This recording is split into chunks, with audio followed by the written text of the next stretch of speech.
মন্দিরে দেবতার উপরে মেঘর মন্দিরে দেবতার উপরে জনে বাপা তো জনে মা। তো হাই ফ্রেন্ডস, জয় জগନ୍ନାଥ। তো କେମିତି ଅଛନ୍ତି ଆପଣମାନେ? ଆଶା କରୁଥିବି ଆପଣମାନେ ବହୁତ ଭଲରେ ଥିବେ। ମୁଁ ବି ବହୁତ ଭଲରେ ଅଛି। ତ ଭିଡ଼ିଓ କରିବାର ମେନ୍ କାରଣ ହେଉଛୁ, ତ ଭିଡ଼ିଓର ଟାଇଟଲ୍ ଆଉ ଥମ୍ବନେଲ୍ ଦେଖି ଆପଣମାନେ ଜାଣିପାରୁଥିବେ ତ ଭିଡ଼ିଓ ଆଜି କେମିତି ଆଉ କାହା ଉପରେ ହେବା ପାଇଁ ଯାଉଛି।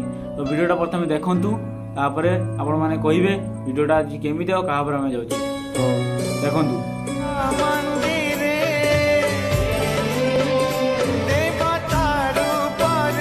ତ ଭିଡ଼ିଓ ତ ଆପଣମାନେ ଦେଖିଲେ ଯେ କି ତା ପୁଅ ତା ମା' ବାପାଙ୍କୁ, ପୁଅ ଆଉ ବୋହୂ ତାଙ୍କ ମା' ବାପାଙ୍କୁ ବସେଇକି ନେଇ ଯାଉଛନ୍ତି ପୁରା ଭାରରେ। ଆପଣ ଚିନ୍ତା କରନ୍ତୁ କେତେ ୱେଟ୍ର ତାଙ୍କ ମା' ବାପ ହୋଇଥିବେ, ମାନେ ୱେଟ୍ର ମାନେ କେତେ ୱେଟ୍ ବି ସିଏ ମାନେ ତାଙ୍କୁ ବସେଇକି ନେଇକି ଯାଉଛନ୍ତି। ମାନେ ଚିନ୍ତା କରନ୍ତୁ ଆଜି ବି ଦେଶରେ ବି ମାନବିକତା ବଞ୍ଚି ରହିଛି। ଆଜିକାଲି ବହୁତ ଲୋକ ନିଜ ମା' ବାପାଙ୍କୁ ଚାହୁଁନାହାନ୍ତି, ମାନେ ଗଣ୍ଡେ ଖାଇତେ ବି ଦେଉନାହାନ୍ତି। ଆଜିକାଲି ଜମାନାରେ ବି ଏମିତି କିଛି ଲୋକ ଅଛନ୍ତି କି ତାଙ୍କ ମା' ବାପାଙ୍କୁ ମାନେ ବହୁତ ସ୍ନେହ ଆଦର ଆଉ ଭଲ ପାଇବା ଦେଉଛନ୍ତି।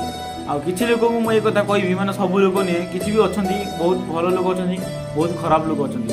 ଆପଣମାନେ ଏଇ ଭିଡ଼ିଓରେ ଦେଖିବେ ଜାଣିପାରୁଥିବେ। ତ ଏଇ ଭିଡ଼ିଓ ପ୍ରଥମେ ଦେଖନ୍ତୁ, ତାପରେ ଜାଣିବେ।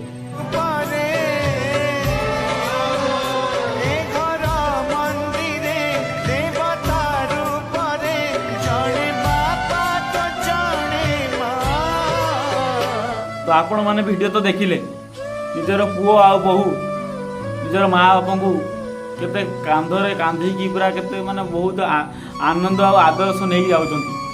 ଆଜିକାଲି ଜେନେରେସନ୍ର ପୁଅମାନେ କ'ଣ କରୁଛନ୍ତି, ନିଜ ମା' ବାପାଙ୍କୁ କେଉଁ ବୃଦ୍ଧା ଆଶ୍ରମରେ ଛାଡ଼ି ଦେଉଛନ୍ତି, ଆଉ କେଉଁ ମାନେ ଘରୁ ତଡ଼ି ଦେଉଛନ୍ତି।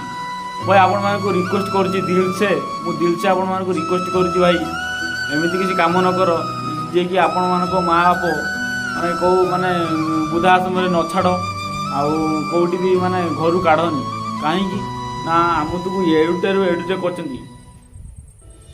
ଆପଣମାନଙ୍କୁ ରିକ୍ୱେଷ୍ଟ କରୁଛି ଭାଇ, ଏମିତି କିଛି କାମ ନ କର ଯିଏକି ଆପଣମାନଙ୍କ ମୁଣ୍ଡ ବି ତଳୁକୁ ହେବ। ଆପଣଙ୍କ ମା' ବାପା 12 ଦ୍ୱାର 13 ଦ୍ୱାର ଯାଇକି ଭିକ ମାଗିବେ। ଏମିତି କିଛି କରନି ଭାଇ, ପ୍ଲିଜ୍ ଆପଣମାନଙ୍କୁ ରିକ୍ୱେଷ୍ଟ କରୁଛି।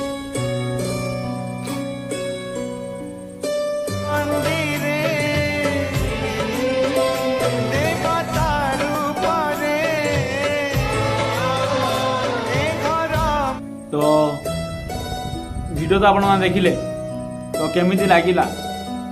ଯଦି ଭଲ ଲାଗିଥିବ ତାହେଲେ ମୋ ଭିଡ଼ିଓକୁ ଲାଇକ୍ କରିବେ, ତ ଚ୍ୟାନେଲକୁ ସବସ୍କ୍ରାଇବ୍ କରିବେ, ଆଉ କମେଣ୍ଟରେ ଜଣାଇବେ ତ ଭିଡ଼ିଓଟା କେମିତି ହେଇଛି। ତ ଆପଣମାନେ ସତରେ ଯଦି ଆପଣ ନିଜର ମା' ବାପାଙ୍କୁ ବହୁତ ଭଲ ପାଉଥିବେ ତ ଏ କମେଣ୍ଟରେ ଲେଖିବେ ଲଭ୍ ୟୁ ମା' ଆଉ ଲଭ୍ ୟୁ ବାପା। ତ ମୁଁ ବି ଲେଖିଦେଲିଣି କମେଣ୍ଟରେ ଲଭ୍ ୟୁ ମା' ଆଉ ଲଭ୍ ୟୁ ବାପା। ତ ଡେରି କିସ ପାଇଁ ଆପଣ ଲେଖିଦିଅନ୍ତୁ ଲଭ୍ ୟୁ ମା' ଆଉ ଲଭ୍ ୟୁ ବାପା। ତ